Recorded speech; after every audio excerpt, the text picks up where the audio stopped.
Bonjour, soyez la bienvenue à l'émission d'aujourd'hui. C'est une émission spéciale. Le Seigneur a quelque chose de bon pour nous. Donc, bienvenue, bienvenue. Tu nous regardes pour la première fois. Je suis FIFA. Tout le monde m'appelle FIFA. Ben, appelle-moi FIFA. Dis-nous de là où tu nous regardes. Partage nos vidéos. Abonne-toi, s'il te plaît. Nous avons besoin de votre abonnement. Hein? Des gens racontent plein de bêtises à gauche et à droite et on les suit. Ici, là, c'est la parole de Dieu.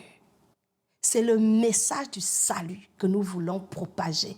Aidez-nous à toucher les vies. Aidez-nous au travers de ces messages à encourager. Vous n'avez pas idée de ce que les gens traversent. Ce que les gens traversent, tu cherches même quelqu'un qui peut te conseiller, il n'y a pas. Donc des émissions comme ce que nous faisons ici peuvent encourager, peuvent apporter le réconfort, peuvent même faire rire. Parce que chaque jour, j'ai des histoires, mais moi-même je m'assois, je dis tiens. Et en parlant de faire rire, là, j'ai une petite histoire que je vais vous raconter avant de commencer. Mais pour couper court, je t'invite à t'abonner. Partage les vidéos, aime nos vidéos, poste un commentaire, écrivez-nous. Et je vais rappeler ici que nous avons désormais un numéro WhatsApp, ok? Pour les gens qui ne savent pas comment nous joindre, écrivez-nous sur le numéro WhatsApp qui sera en bas de cette vidéo. Recopie ce numéro-là et écris-nous, contacte-nous. Et au passage, je vais annoncer, voilà, j'ai failli oublier, je vais annoncer notre jeûne. Nous sommes en préparation de notre jeûne de fin d'année.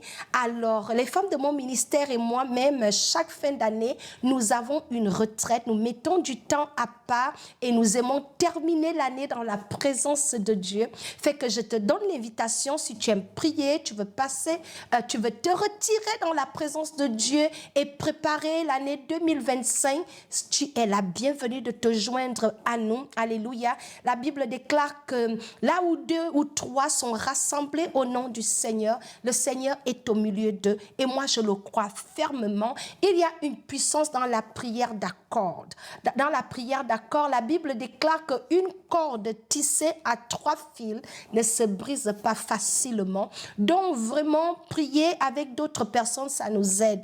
Et parfois on peut vivre des choses dans nos vies qui peuvent tellement nous décourager que tu perds même le goût de prier. Tu te dis je vais prier pour dire quoi à Dieu tellement c'est chaud, tu vois. Mais lorsque tu pries avec des gens qui prient, ça peut rallumer le feu de la prière dans ta vie. Donc si tu sens que tu as besoin de prière, tu as besoin de pousser, joins-toi à nous. Et la date de ce temps de jeûne, ce sera du 1er décembre au 7 décembre. 7 jours dans la présence du Seigneur. Nous voulons prendre ce temps-là vraiment pour glorifier le nom du Seigneur. Notre agenda, c'est juste être vraiment tarir dans la présence de notre Dieu, bénir son nom et prier les unes pour les autres. Donc, il y aura tout un programme et si tu ne veux pas rater, s'il te plaît, inscris-toi, écris-nous à notre numéro WhatsApp et dis-nous pour qu'on puisse t'ajouter à temps. Il y a des gens au fil des années qui se joignent à nous. Des fois, ils nous prennent de cours. Des fois, ils n'ont pas accès à tout le programme. Il faut être dans notre groupe, dans notre ministère pour pouvoir recevoir le programme. Donc, s'il te plaît, écris-nous, écris, je veux participer aux jeunes, donne-nous ton nom, ton numéro de téléphone. Et si jamais tu veux te joindre au ministère des Lions Unis en Christ, tu es la bienvenue. C'est avec joie que nous recevons des femmes de partout dans le monde. Donc voilà, soyez bénis. C'était ça la petite annonce. Sans plus tarder, je vais prier. Je sens que j'ai besoin de recommander ces moments entre les mains du Seigneur. Seigneur, je te bénis. Je te rends des multiples actions de grâce pour ta présence. Je sais que tu vas te glorifier une fois de plus au milieu de nous. Je bénis mon audience, Seigneur, chaque famille, hommes et femmes qui me regardent, enfants et jeunes, Seigneur. Je prie pour tous les adolescents, Seigneur. Dans l'adolescence, tu t'es révélé comme Dieu dans ma vie. Seigneur, je prie que tous les adolescents qui me regardent en ce moment, Seigneur, qu'ils soient impactés par ton Saint-Esprit. Seigneur, la Bible déclare que personne ne vient à toi si tu ne les as attirés. Attire la jeunesse à toi, Seigneur. Dans le nom de Jésus, je bénis le message et Saint-Esprit, viens prendre le contrôle de ces moments. Parle au travers de moi et viens booster la foi de quelqu'un. Viens relever, viens guérir un malade. Viens donner la joie du salut à quelqu'un aujourd'hui. In Jesus' name I have prayed. Amen. Amen. Soyez bénis. Je voulais comme ça prier. Alléluia. Alors, avant de commencer le message, je vais vous faire rire rapidement. Cette semaine, j'amenais les enfants à l'école et vous savez, c'était un matin comme les matins où tu sais, les matins où tu ne trouves pas la clé de la voiture, où le diable s'arrange à te frustrer le matin pour que tu sois en retard. On va mettre ça sur la tête du diable. En tout cas, on était en train d'être en retard et tout le monde s'accourait dans la maison. Et j'ai mon fils David, qui est mon deuxième garçon. Il s'appelle David Joshua. C'est un garçon extraordinaire. Et puis, il commence très tôt. Il est en classe de première. L'année prochaine, il va en terminale. Alors, on doit le déposer avant de déposer les petits. Fait qu'on s'en va. Je suis en train de dire, on est en retard, dépêchez-vous. Je regarde le temps. Il doit être à l'école à 8h15. 8h15, j'étais encore sur l'autoroute. J'étais encore sur l'autoroute. J'ai dit, Seigneur, quelle honte.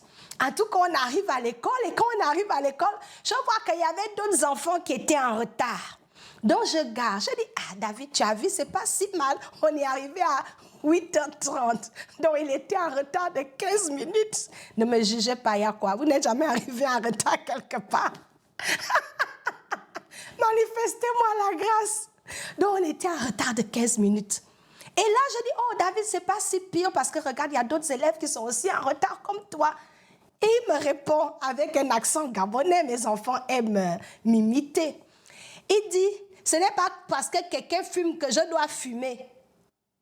Il faut arrêter la mentalité de la foule. Ce n'est pas parce que tout le monde fait quelque chose que ça veut dire que c'est correct ce qu'ils font. Si les gens se droguent, ça ne veut pas dire que tu dois te droguer. En un mois, il me disait, maman, ce n'est pas parce que tous les autres enfants là sont en retard que tu me dis maintenant que ce n'est pas mal. Tu n'es pas le seul retardataire. J'avais honte. J'ai dit, Dieu, il est en train de me donner ma propre pilule. Les enfants même ne sont pas gentils, ils sont durs comme ça. Mais ce qui m'a réjoui, donc quand il parlait là, même s'il se moquait de moi, ce qui m'a réjoui, c'est que il a retenu ce que j'ai dit. Donc, je vais vous encourager. Papa, maman, ne vous fatiguez pas. Nos enfants nous écoutent. Même lorsqu'il faut, ils ne nous écoutent pas. Continuez de parler. C'est exactement ça. Ce n'est pas parce que les gens sont en retard que tu dois être en retard. Il ne faut pas, tu vas dire que, FIFA était en retard, toi aussi tu vas être en retard. Non, ne faisons pas ça. C'était juste un jour comme les jours, vous savez, les jours où le diable est sur ton dossier. Il te pousse à être en retard. Donc, je bénis le Seigneur. David, merci. Merci d'avoir rappelé à maman qu'on n'est pas là pour suivre la mentalité de la populace. Nous sommes un peuple à part. On doit faire les choses avec excellence. On doit être différent. C'est de ça qu'il s'agit. Donc, pardonne-moi de t'avoir conduit en retard et puis avoir émis un commentaire désaccablé que, tu n'es pas le seul d'être en retard. Non, ce n'est pas bon. Je ne devais pas dire ça. Tu as raison. Ce que maman t'a dit, c'est que ce n'est pas parce que tout le monde fait quelque chose que ça veut dire que c'est bien. Tout le monde peut être en train d'être méchant. Tu ne dois pas les rejoindre parce que tout le monde le fait. Dieu ne nous appelle pas à avoir une mentalité de la populace, mais à être un peuple à part. C'est ce que Dieu dit qu'on écoute. C'est Dieu qui est notre référence. Donc, sois béni, David, si tu as retenu cette leçon, vraiment, ne l'oublie jamais et sois un garçon à part. La Bible dit que David est l'homme selon le cœur de Dieu. Fait que David, mon chéri, l'émission d'aujourd'hui, c'est une dédicace pour le bon garçon que tu es. Et je veux, dans les années à venir, que tu te souviennes que je t'ai dit que tu es à part. Et sois à part. Alléluia. Sois à part au nom de Jésus. Amen. Alors, nous allons commencer. Voilà, c'est pour vous encourager. Maman, on fait des catastrophes ici et là. Encourageons-nous dans le Seigneur. Ça arrive d'être en retard. Sans plus tarder, passons au message d'aujourd'hui. Un instant. Nous avons la vidéo sur Yaoundé 2025 de grâce. Soutenez-nous dans ce projet. J'ai posté une vidéo là-dessus. C'est un voyage missionnaire et nous avons besoin de soutien. Le Seigneur va faire quelque chose au Cameroun et nous voulons prendre part à ce que le Seigneur va faire. 2025 est une année spéciale pour le Cameroun, je le crois. Le Cameroun sera sauvé. La jeunesse camerounaise sera sauvée. Et moi-même, comme ça, je vais voir Dieu à l'œuvre au Cameroun. Donc, s'il vous plaît, envoyez-nous, aidez-nous à partir. C'est facile de dépenser 10 dollars dans les chaussures, dans ceci. Contribue. Dis-nous, FIFA, je vais soutenir ton projet. Envoyez-nous, on a besoin des fonds. Nous sommes à la moitié de notre objectif, mais je me dis, tous ces chrétiens qui nous regardent, j'ai plus de 7000 abonnés. Ne soyez pas indifférents à mon cri. Soutenez notre projet, soutenez la mission, soutenez l'œuvre de Dieu. Alléluia. Envoyez-nous. Le Seigneur veut se glorifier au Cameroun. Et je veux vraiment que vous puissiez venir en partenariat avec nous et nous permettre d'y aller. On sera à Yaoundé. Les Camerounais, je vous fais un coucou. On arrive là-bas, Pia. Je vais manger le ndolé. En tout cas, je vais m'asseoir. Je vais manger le poisson braisé. J'ai trop entendu parler du poisson braisé du Cameroun. C'est qui est sûr là. Je vais manger ça avec le manioc. Je vais m'asseoir. C'est vrai que j'aime jeûner. Mais 2025, là, il ne faut pas que quelqu'un me cherche dans les jeûnes. Je vais manger au Cameroun. Et les gens sauront que j'étais au Cameroun. C'est de ça qu'il s'agit. Soyez bénis, le Seigneur est bon. J'ai un très bon message. Restez jusqu'à la fin. C'est un message d'encouragement. Et le titre de ce message, c'est « Ce que tu traverses n'est pas à la mort, mais à la gloire ». Cette semaine, le Seigneur me mettait à l'esprit cette phrase qui est vraiment l'introduction à ce message. Le Saint-Esprit me rappelait que tout ce que Dieu permet dans nos vies est soit pour notre bien, soit pour sa gloire. Des fois, tu vas vivre des situations dans la vie, tu te dis pourquoi tu vas vivre ce que tu vis. Des mauvaises choses arrivent à des bonnes personnes. Mais comme nous sommes enfants de Dieu, ce que Dieu permet, des choses qui nous arrivent, bonnes ou mauvaises, que Dieu tolère, que ça nous arrive dans la vie, c'est soit pour notre bien, mais c'est surtout pour la gloire de Dieu. C'est de cela que je vais nous parler aujourd'hui. Alléluia. Je vais lire, baser cet enseignement et le message d'aujourd'hui, on va lire la parole de Dieu. Prenez vos Bibles. Je voudrais qu'à la fin de l'émission, que tu puisses t'asseoir et méditer là-dessus, parce que le Saint-Esprit a cette manière-là de nous expliquer des choses, de nous enseigner. Le Saint-Esprit va certainement te montrer quelque chose que moi, je n'ai pas vu. Donc, ne prenez pas le fait d'ouvrir vos Bibles à la légère. Dieu nous parle dans sa parole. Alors, pour commencer, je vais lire, notre message est basé sur le livre de Jean, chapitre 11. C'est du verset 1 au verset 27. Je vais le paraphraser pour gagner en temps, ok? Alors, dans la première partie de ce passage-là, je vais paraphraser, je vais lire. Laissez-moi lire. La Bible dit qu'il y avait un homme malade. Lazare, c'était le nom du malade. Lazare de Béthanie, village de Marie et de Marthe, sa sœur. C'était cette Marie qui oignit de parfum le Seigneur et qui lui essuya les pieds avec ses cheveux. Et c'était son frère Lazare qui était malade.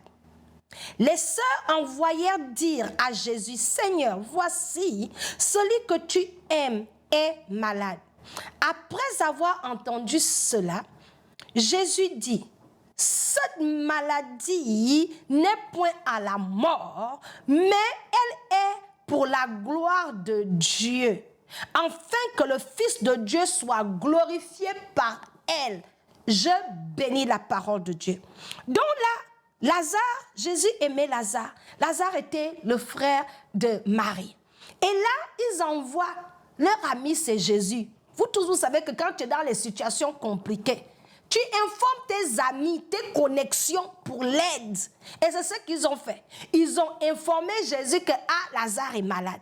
Mais la Bible déclare que dès que Jésus a entendu la nouvelle, il n'a pas paniqué. Il a dit, oh, cette maladie-là, ce n'est pas la mort.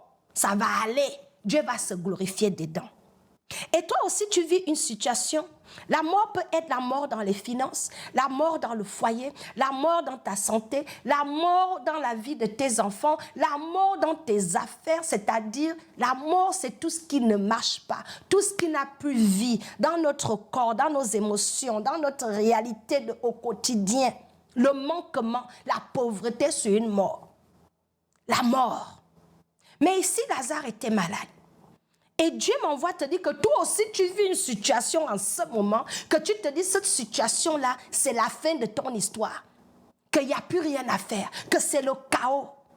Et tu penses que il n'y aura pas de comeback, il n'y aura pas un autre narratif à ton histoire.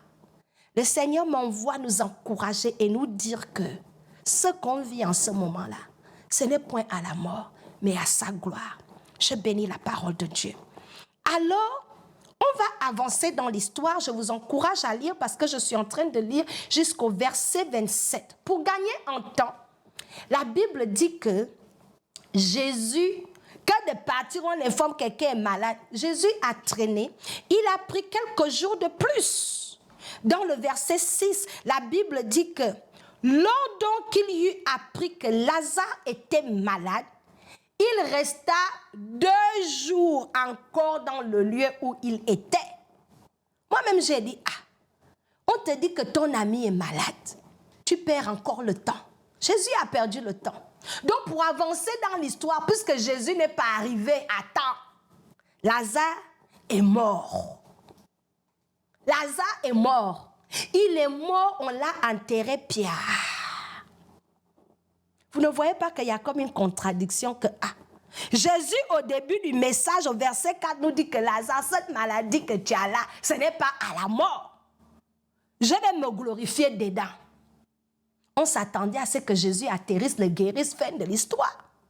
Mais la Bible déclare que Lazare est mort. La Bible nous dit aussi que Jésus a retardé. Toi aussi, tu es dans une situation. Jésus t'a dit tu vas te marier, puis tu regardes ta vie. Même ma soeur, allons boire le café, il n'y a pas.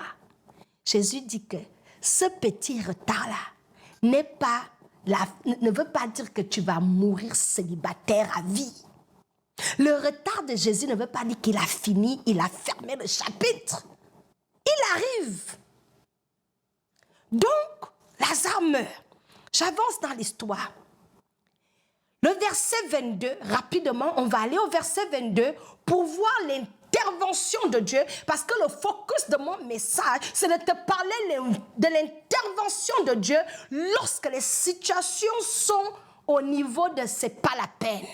Lorsqu'on a donné le dernier verdict qui dit que c'est terminé, il n'y a plus rien à faire. Verset 22. Mais maintenant même, alléluia, mais maintenant même, je sais que tout ce que tu demanderas à Dieu, Dieu te l'accordera. Et je te dis aussi, ma soeur, maintenant même, aujourd'hui même, tout ce que tu demanderas à Dieu, Dieu te l'accordera. Jésus lui dit, ton frère ressuscitera. Parce que Jésus est arrivé maintenant quelques jours après et on l'informe que Lazare finalement est mort. Et Marie répond encore à Jésus, mais je sais que comme tu es Dieu là, puisque tu es là, même aujourd'hui, même Dieu va te ressusciter. Jésus réplique et il dit que il va ressusciter. Ma soeur, ce qui est mort dans ta vie là va ressusciter au nom de Jésus. Je continue. L'histoire continue, les échanges continuent. Marie se dit que peut-être il va ressusciter à la résurrection. Jésus dit non, ce n'est pas de ça qu'il s'agit. Il va ressusciter. Je suis au verset 40. Après les arguments, les échanges, je vous laisse vous-même lire. Allons-y au verset 40. Jésus dit, ne t'ai-je pas dit que si tu crois, tu verras la gloire de Dieu? Le Seigneur m'envoie te dire la même chose. Est-ce que Dieu ne t'a pas dit que si tu crois, tu verras sa gloire? Pourquoi doutes-tu? Pourquoi es-tu en train de douter? Parce que la voisine a dit ça ne va pas aller. Parce que ton mari a dit qu'il n'y a pas d'issue. Parce que les docteurs ont dit c'est terminé. Parce que ton âge est en train de te dire l'âge est avancé. Oublie ça, c'est les rêves des enfants de 30 ans. Non. Ne t'ai-je pas dit que si tu crois, tu verras la gloire de Dieu? Verset 41, l'intervention divine. Comme Dieu est Dieu là, il ne sait pas mentir. Je dis aux gens que si Dieu n'a pas menti depuis Genèse jusqu'à l'Apocalypse, ce n'est pas aujourd'hui que Dieu va apprendre à mentir. Ce qu'il dit, ça m'est accompli. Dieu n'est pas un menteur. On sait ce qu'il est le menteur. Dans la Bible là, Il n'y a rien que Dieu a dit à ses prophètes, en bien ou en mal, qui n'est pas arrivé.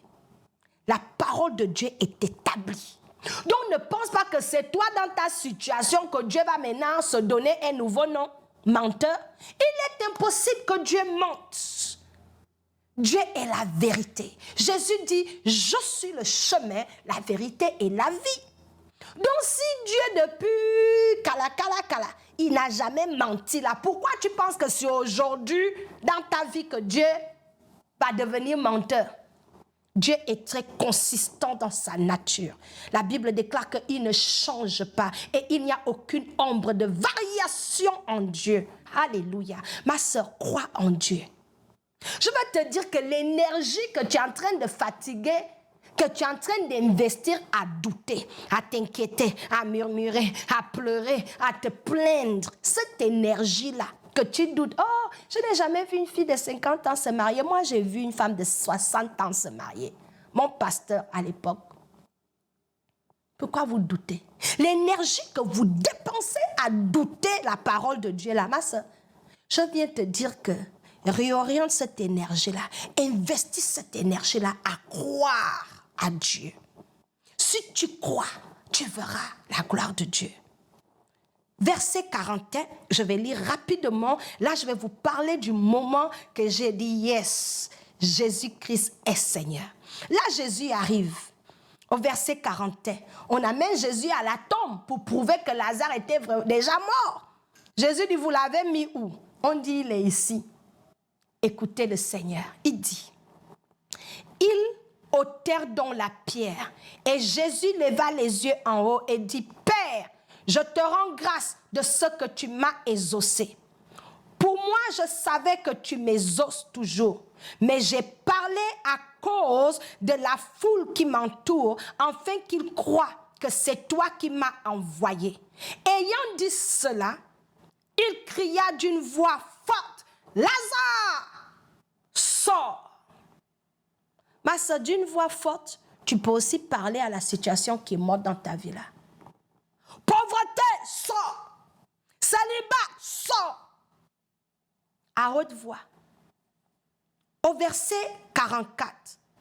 Et le mort sortit. Alléluia.